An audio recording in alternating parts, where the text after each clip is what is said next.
ആദ്യം ഒരു ശകലം ഇട്ട് അതിൻ്റെ ട്രാക്ക് കറക്റ്റ് ചെയ്യാൻ വേണ്ടിയിട്ടാണ്, ആ കുഴലിനകത്ത് കിടന്ന വെള്ളമൊക്കെ പോകാൻ വേണ്ടിയിട്ടാണ് നമ്മൾ അങ്ങനെ ചെയ്തത്. ഇനിയിപ്പം ഫ്രഷായിട്ട് ഫുൾ കോൺക്രീറ്റ് ഇടും ഇതിനകത്ത്.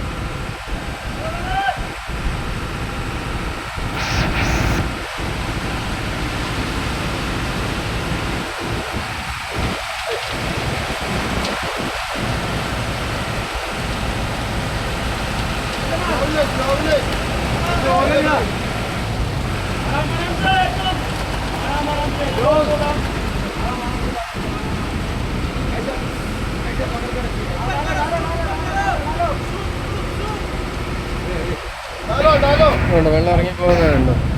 വെള്ളം അങ്ങോട്ട് വേറെ സ്ഥലത്തേക്ക് ഒഴുക്കി വിടുന്നുണ്ട്. ഇവിടെ തന്നെ കെട്ടി നിൽക്കാതെ അത് പോകുന്നുണ്ട്. കണ്ടോ?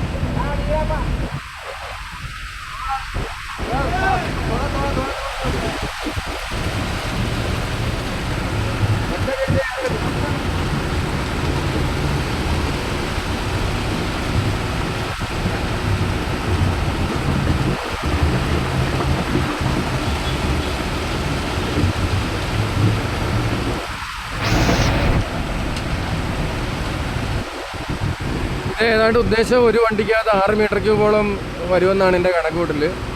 അങ്ങനത്തെ 6 വണ്ടി. അപ്പോൾ 6 36 40 ക്യൂബിക് മീറ്ററൊക്കെ സാധനങ്ങൾ വീടും. ചിലയിടത്ത് കൂടുതൽ വരും, ചിലയിടത്ത് കുറവ് വരും. അത് ആ പ്രദേശത്ത് താഴെ നമ്മൾ ചെന്ന് പാറയിൽ നിൽക്കുന്നതനുസരിച്ചാണ്.